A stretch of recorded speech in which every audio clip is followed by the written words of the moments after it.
আজকের এই ভিডিওটা অতি গুরুত্বপূর্ণ। দেখা মাত্র প্রত্যেকটা বাংলাদেশী নাগরিক এটা ভিডিওটা শেয়ার করে দিবেন, কারণ আমি যে তথ্যগুলো দিচ্ছি। নমস্কার প্রিয় দর্শক, ক্যালকাটা ডায়ালগস থেকে মনোজ দাসের প্রীতি ও শুভেচ্ছা নিন। গত বৃহস্পতিবার আমেরিকার রাষ্ট্রপতি ডোনাল্ড ট্রাম্প নিজেই তার এক্স হ্যান্ডেল ট্রুথ সোশ্যালে ঘোষণা করেছিলেন ইরানের বিরুদ্ধে যুদ্ধে আমেরিকা জড়াবে কি না সে সিদ্ধান্ত নেবেন 2 সপ্তাহ পর। আর 2 সপ্তাহ পর সে সিদ্ধান্ত নেওয়ার কথা বলে তার ঠিক 2 দিনের মাথায় শনিবার রাতে সেই সময়সীমা ভেঙে অতর্কিতে যুদ্ধে নামলেন। খবরটি নিজেই সংবাদ মাধ্যমকে জানিয়ে দিলেন আবার সেই একই ট্রাম্প। শনিবার রাতে রাষ্ট্রপতি ট্রাম্প ঘোষণা করলেন যে মার্কিন যুক্তরাষ্ট্র ইরানের 3টি পারমাণবিক স্থাপনায়, পারমাণবিক কেন্দ্রে তারা বোমা হামলা চালিয়েছে। সেই বোমা সাধারণ বোমা নয়, তার প্রসঙ্গে আসছি পরে। এবং এর ফলে 2 সপ্তাহ আগে ইসরায়েল যে যুদ্ধ শুরু করেছিল 13ই জুন, তার ফলে সেই যে যুদ্ধ শুরু হয়েছিল তাতে মার্কিন বাহিনী আগে ছিল পেছনে, এখন সামনাসামনি জড়িয়ে পড়ল। শনিবার রাতে এক সংক্ষিপ্ত ভাষণে ট্রাম্প তারপরেও ইরানকে সতর্ক করে বলেন, শান্তি দ্রুত না এলে ইরানের কপালে আরও দুর্ভোগ আছে। ইরানের ওপর মার্কিন হামলা অব্যাহত থাকবে। ভাইস প্রেসিডেন্ট জেডি ভান্স, প্রতিরক্ষা সচিব পিট হেগসেথ এবং পররাষ্ট্রমন্ত্রী মার্কো রুবিওকে পাশে বসিয়ে ট্রাম্প তার স্বভাবসিদ্ধ ভঙ্গিতে আরও বলেন, হয় শান্তি আসবে, নয়তো ইরানের জন্যে এক মহা ট্র্যাজেডি হবে। গত 8 দিনে যা দেখা গেছে তার চেয়ে অনেক বড় ট্র্যাজেডি।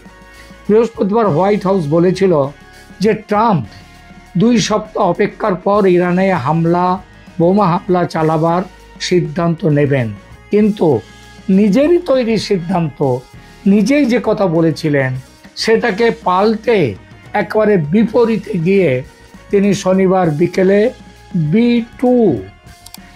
বি-2 বোমারু বিমান প্রশান্ত মহাসাগর অতিক্রম করে পাঠিয়ে দিলেন। ট্রাম্প শনিবার রাত 8টার দিকে ট্রুথ সোশ্যাল পোস্টে আমেরিকার হামলাকে নিজেই বলেছেন খুব সফল। শনিবার রাতে তার মন্তব্যে রাষ্ট্রপতি বলেন যে ইরানের সমস্ত নিউক্লিয়ার স্থাপনাগুলো বা কেন্দ্রগুলো সম্পূর্ণরূপে ধ্বংস করা হয়ে গেছে। ইরানের আছে মোট 3টি পারমাণবিক কেন্দ্র। তার সবগুলো গুড়িয়ে দেওয়ার পর ট্রাম্প শান্তির আহ্বান জানিয়েছেন, তবে সেটাও তার নিজস্ব ভঙ্গিতে। এরকম শান্তির আহ্বান শান্তিপূর্ণভাবে নয়। তিনি বলেছেন এরপরেও যদি ইরানের হুঁশ না ফেরে তবে আক্রমণ আরও বাড়বে। বোমা হামলার বিষয়টা এখানে এইবার একটু পরিষ্কার করে বলে, 3টি পারমাণবিক কেন্দ্রে মার্কিন বোমা ও ক্ষেপণাস্ত্র হামলা হয়েছে। ট্রুথ সোশ্যাল পোস্টে ট্রাম্প বলেছেন যে ইরানের প্রাথমিক পারমাণবিক সমৃদ্ধকরণ যে কেন্দ্র ফোর্ডো তেহরানের পারমাণবিক কর্মসূচির যে মূল চাবিকাঠি হিসেবে বিবেচিত একটি গভীর ভূগর্ভস্থ স্থাপনা এবং সে কয়েকশো মিটার মাটির নিচে এবং মোটা পুরো ইস্পাতের চাদর দিয়ে ঘিরে রাখা সেই জায়গায় এবং নাতানাজ এবং ইস্পাহানেও এই বোমা ফেলা হয়েছে। একাধিক সংবাদ মাধ্যম জানিয়েছে যে ফোর্ডো স্থাপনায় 6টি বাংকার ব্লাস্টার বোমা ফেলা হয়েছে এবং নাতানজ এবং ইস্পাহানে 30টি টমাহক ক্ষেপণাস্ত্র নিক্ষেপ করা হয়েছে। ট্রাম্প তার ভাষণ বলেছেন যে প্রতিরক্ষা সচিব পিট হেগসেথ এবং joint chiefs chairman general van Kane রবিবার সকাল 8টায় ইডিটিতে, মানে ওখানকার স্থানীয় সময়ে সকাল 8টায় হামলার বিষয়ে একটি সংবাদ সম্মেলন করবেন। সেটা করেছেন ইতিমধ্যেই। বিশেষজ্ঞরা বলছেন যে 30,000 পাউন্ড ওজনের বাংকার ব্লাস্টার, যা আনুষ্ঠানিকভাবে বলা হয় তার নাম GBU-57, সেই মাসিভ যে বোম এটাকে বলে অর্ডিন্যান্স পেনিট্রেটার। অর্ডিন্যান্স পেনিট্রেটার নামে পরিচিত, এবং এটা ওই ফোর্ডো ইরানের তার পাহাড়ে প্রবেশ করে ঢুকে গেছে এবং সব ধ্বংস করে দিয়েছে। এটা মার্কিন বিমান হামলা চালানোর কয়েক ঘন্টা আগে মার্কিন প্রতিরক্ষা বিভাগ মিসৌরিতে তাদের হোল্ডিং বেস থেকে প্রশান্ত মহাসাগরীয় অঞ্চলের গুয়ামে এই B-2 বোমারু বিমান পাঠিয়েছিল। এই B-2 যে বোমারু বিমান, এরাই একমাত্র GBU-57 30,000 কিলো ওজনের বোমা, সেই বোমা ছুটতে পারে একমাত্র এই বিমান। সেই বিমান তারা নিয়ে যায় তাদের হোল্ডিং বেস থেকে প্যাসিফিক ওশানে তাদের ঘাঁটিতে নিয়ে যায় গুয়াম।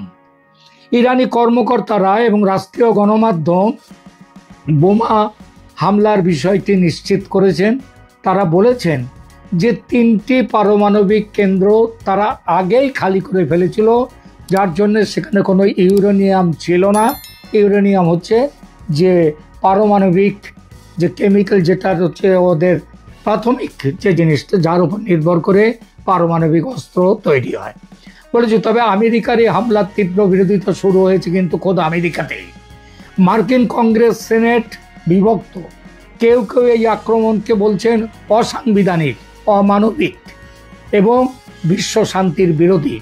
মধ্যপ্রাচ্যে মার্কিন যুক্তরাষ্ট্রের এই যে নতুন যুদ্ধে প্রবেশ করলো, এইটার ঔচিত্য নিয়ে গভীর সন্দেহ প্রকাশ করেছেন মার্কিন কংগ্রেসের বহু সদস্য। তাদের মধ্যে যে শুধু ডেমোক্র্যাটরা আছে তা নয়, তাদের মধ্যে রিপাবলিকান মানে ট্রাম্পের নিজের যে দল, সেই দলের সাংসদরাও আছেন। এবং আবার উল্টো দিকে আবার ট্রাম্পের সপক্ষে শুধু যে রিপাবলিকানরা আছে তা নয়, ডেমোক্র্যাট দল তাদেরও দু একজন আবার এর মধ্যে রয়েছে। এদের মধ্যে রাষ্ট্রপতির এই সিদ্ধান্ত পদক্ষেপ বিশ্বের বৃহত্তম রাষ্ট্রীয় সন্ত্রাসবাদের পৃষ্ঠপোষক, অর্থাৎ আমেরিকা নিজেই এই ঘটনার দিয়ে নিজেই পৃথিবীতে বড় সন্ত্রাসবাদী কাজ করলো। এই কথাটা বলেছেন কে? বলেছে স্পিকার মাইক জনসনকে। তিনি রিপাবলিকান দলের, ট্রাম্পের নিজের দলের। আবার ওই যে বললাম এইটা এর পক্ষে আবার লিখেছেন কয়েকজন, যেমন জন ফেটারম্যান, তিনি একজন ডেমোক্র্যাট সদস্য, তিনি ট্রাম্পের বিরুদ্ধে, তিনি এই হামলাকে সমর্থন করেছেন। তিনি বলেছেন, আমি দীর্ঘদিন ধরে বলে আসছি যে পোটাস মানে ট্রাম্পের এটি হলো সঠিক পদক্ষেপ। ইরান বিশ্বের শীর্ষ সন্ত্রাসবাদের পৃষ্ঠপোষক, আর তাদের পারমাণবিক ক্ষমতা থাকতে পারে না। তারা পরমাণু অস্ত্রের অধিকারী হলে পৃথিবী শেষ হয়ে যাবে, এটাই তার বক্তব্য। প্রায় 40,000 মার্কিন সেনা, কিন্তু যে চাই বলুক, এইবার দেখা যাক মার্কিনরা, আমেরিকা তো বোমা ফেললো, তাহলে আমেরিকার কি কোনো বিপদ নেই? দেখা যাক আমেরিকার বিপদটা কোথায় আছে। প্রায় 40,000 মার্কিন সেনা মধ্যপ্রাচ্যে আছে।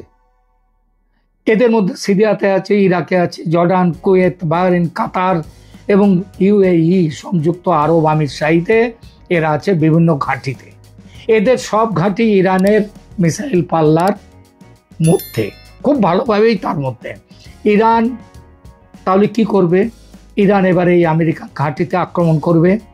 ইরানের ওপর মার্কিন হামলার আগের দিনগুলোতে তেহরানের সর্বোচ্চ ধর্মীয় নেতা আয়াতুল্লাহ আলী খামেনেই তিনি সতর্ক করে দিয়েছিলেন যে ইসরায়েলের সাথে তাদের সংঘাতে যদি আমেরিকা হাত দেয়, হস্তক্ষেপ করে, ইরানের বিরুদ্ধে নামে, তবে আমেরিকাকে অনেক ক্ষতি সহ্য করতে হবে।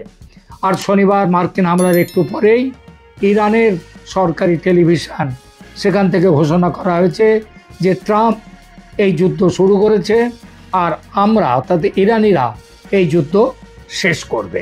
নিঃসন্দেহে ওয়াশিংটন এবং তেহরানের মধ্যে সামনের দিনে বড় সংঘর্ষ দেখা যাবে। ইরানি টিভির এই সম্প্রচারে মধ্যপ্রাচ্যে আমেরিকার ঘাঁটির এক গ্রাফিক, একটা ম্যাপও দেখানো হয়েছিল, এবং সেই ম্যাপ দেখে বলা হয়েছিল এই সব জায়গাগুলো যেখানে আমেরিকার সৈন্য ঘাঁটি আছে, এরা সবাই ইরানের ফায়ার রেঞ্জের মধ্যে।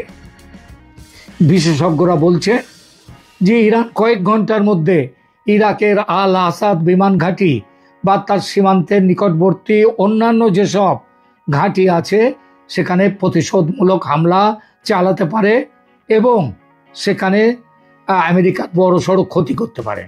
কিন্তু এখনো অবধি যা খবর তাতে কিন্তু ইরান এই ধরনের আক্রমণে এখন যায়নি। তাহলে এই না যাওয়ার পেছনে কি কারণ থাকতে পারে? যে একটা গ্লোবাল গার্ডিয়ানের ভাইস প্রেসিডেন্ট কর্নেল সেথ খোমরিচ শুক্রবার তিনি জানিয়েছেন যে ব্যালিস্টিক ক্ষেপণাস্ত্র চালানোর জন্য ইরান প্রস্তুত যদি থাকে তবে এই আমেরিকার হামলার 15 মিনিটের কম সময়ের মধ্যেই তারা সেটা করতে পারে, কিন্তু এখনো করেনি।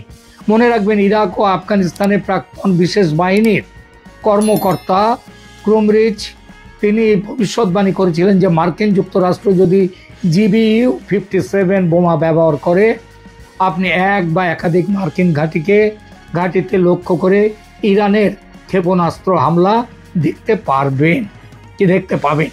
কিন্তু এখনো অবধি সেটা কিন্তু আসেনি। ট্রাম্প তার প্রথম মেয়াদে ইরানের অভিজাত কুদস ফোর্সের প্রধান মেজর জেনারেল কাসেম সোলাইমানিকে বিমান হামলার নির্দেশ দেওয়ার পর 2020 সালের তাকে মেরে ফেলা হয় তাকে, এবং তেহরান কিন্তু তার মৃত্যুর পর তেহরান কিন্তু মার্কিন সেনা ঘাঁটিগুলোতে কয়েকটা জায়গায় আক্রমণ শানিয়েছিল। ইরান দ্রুত প্রতিক্রিয়া জানায়। কয়েকদিন পরে আল আসাদ এবং এরবিলের আরেকটি মার্কিন ঘাঁটিতে 13টি ব্যালিস্টিক ক্ষেপণাস্ত্র চালিয়েছিল হামলা এর আগের বার, এবং বিদেশে মার্কিন বাহিনীর বিরুদ্ধে ইরানের ওই হামলা ছিল কিন্তু সবচেয়ে বড় আক্রমণ।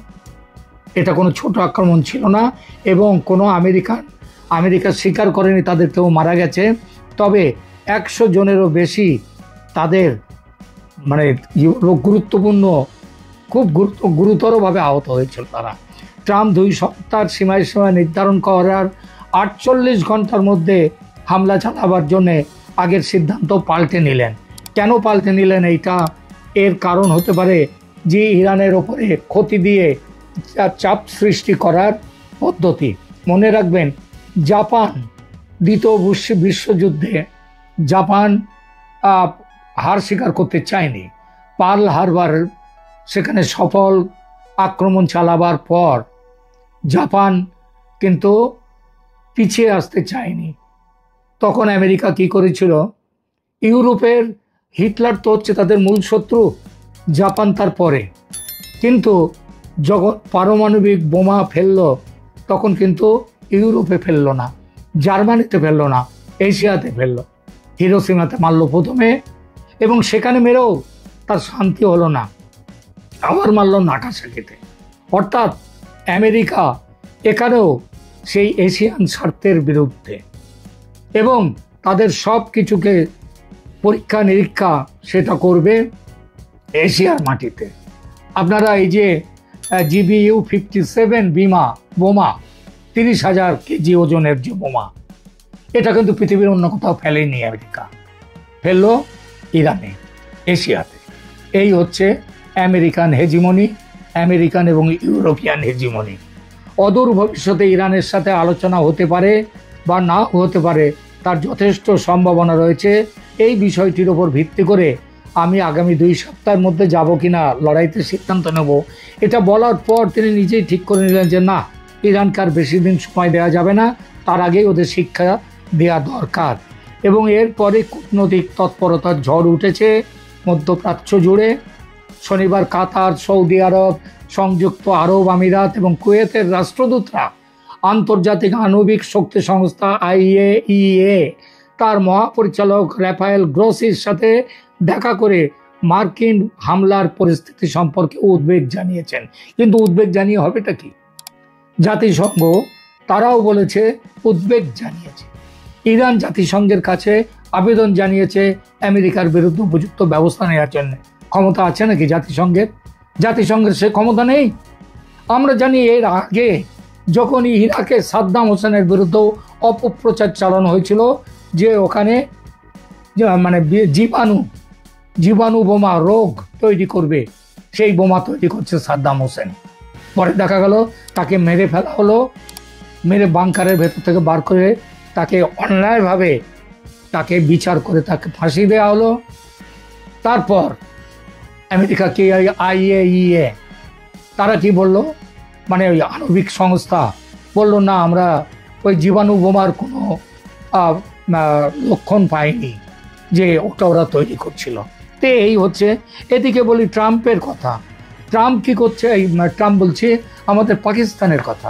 আপনারা জানেন আসিম মুনির পাকিস্তানের যে জেনারেল, তাকে ডেকে নিয়ে গিয়ে ভুরি ভোজ দিয়েছেন, বুকে জড়িয়ে ধরেছেন ট্রাম্প, জড়িয়ে ধরে বলেছেন যে তাকে হোয়াইট হাউসে ডেকে খাওয়াতে পেরে, তার সাথে বসতে পেরে ট্রাম্প গর্বিত, আমেরিকার প্রেসিডেন্ট গর্বিত। দেখুন, একটা দেশের সেনা প্রধান, তাও সামরিক শাসন নেই সেখানে, তাকে ডেকে নিয়ে করছেন সেখানকার প্রধানমন্ত্রী, তাকে কিছু বলছেন না কেন? এর একটাই উদ্দেশ্য, যাতে একমাত্র পারমাণবিক শক্তিধর দেশ পাকিস্তান, তারা যাতে 900 কিলোমিটারের মতো পাকিস্তানের সাথে ইরানের বর্ডার আছে, পাকিস্তান চাইলে যে কোনোভাবে ইরানকে সাহায্য করতে পারে পারমাণবিক অস্ত্র দিয়ে, সেটা যাতে না করতে পারে, তার জন্য ট্রাম্প টোপ দিয়ে আসিম মুনিরকে ডেকে নিয়ে গেলেন এবং তার সাথে গাঁটা ব্যবস্থা করে নিলেন। আসিম মুনির এত খুশি যে তিনি আবার নোবেল কমিটির কাছে তিনি তার লাঞ্চে যাওয়ার আগেই বললেন ট্রাম্পকে নোবেল পুরস্কার শান্তির দেওয়া উচিত। এবং ট্রাম্পের সেই কথা, আসিম মুনিরের সেই প্রস্তাবের পর আবার পাকিস্তান সরকার সরকারিভাবে ট্রাম্পকে নোবেল পুরস্কার শান্তিতে দেওয়ার জন্যে রেকমেন্ডেশন পাঠিয়েছে। পাকিস্তান আগে বলেছিল কি, যখন প্রথম তাদের পারমাণবিক অস্ত্র পরীক্ষা করে, তারা প্রথম বিশ্বের একমাত্র ইসলামী শক্তিধর পারমাণবিক শক্তিধর দেশ যখন হয়, তখন বলেছিল আমাদের এই শক্তি হচ্ছে ইসলামী পারমাণবিক বোমা, এই বোমা ইসলামকে রক্ষা করবে। আজকে সেই পাকিস্তান তারা ইরানের বিরুদ্ধে চলে গিয়েছে, আমেরিকার পক্ষে চলে গিয়েছে। কারণ তাদের আর ইসলামী দেশের থেকেও বড় জিনিস হচ্ছে তাদের নিজেদের স্বার্থ। সেই স্বার্থ হচ্ছে আমেরিকা টাকা দেবে, আমেরিকা সম্মান দেবে। ইরাকের কাছে গিয়ে কি পাবে? এটা লজ্জার ব্যাপার পাকিস্তান যা করেছে। আমি ইরানকেও সমর্থন করছি না, আমি ইসরায়েলকেও সমর্থন করছি না, আমি আমেরিকাকেও সমর্থন করছি না। আমি সমর্থন করছি ভারতের প্রধানমন্ত্রী মোদি যেটা করেছেন।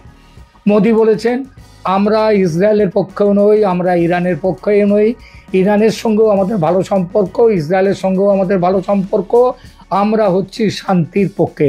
তার জন্য জাতিসংঘে যখন ভোট নেওয়া হলো ইসরায়েলের এই আক্রমণের বিরুদ্ধে, ভারত ভোট দানে বিরত ছিল, কিন্তু সেখানে বেশিরভাগ দেশ তো এবং জাতিসংঘ নিজেরাই বলেছিল যে ভোট দেওয়ার জন্যে ইসরায়েলের আক্রমণকে প্রতিহত করার জন্যে। কিন্তু যে মুহূর্তে আমেরিকা যুদ্ধে জড়িয়ে গেল, ইরান বলছে জাতিসংঘকে তোমাদের প্রস্তাবে তো বলা হয়েছে এই যুদ্ধের বিরুদ্ধে ব্যবস্থা নেওয়ার জন্য ইসরায়েলের বিরুদ্ধে যাবে। এখন আমেরিকায় এসছে তোমরা ব্যবস্থা নাও, তোমরা কি নেবে? জাতিসংঘ চুপচাপ। এই জাতিসংঘ নামক এই মানে হাতির গোবর, যার কোনো কাজ, ষাঁড়ের গোবর, জাতিসংঘ হচ্ছে ষাঁড়ের গোবর, একে দিয়ে কোনো কাজ হয় না। এ শুধু খায় আর মানে ষাঁড় তার গোবর দিয়ে যায়, যে গোবরে কোনো কাজ হয় না। এখনকার মতো এখানেই রাখছি। ভালো থাকবেন, ধন্যবাদ।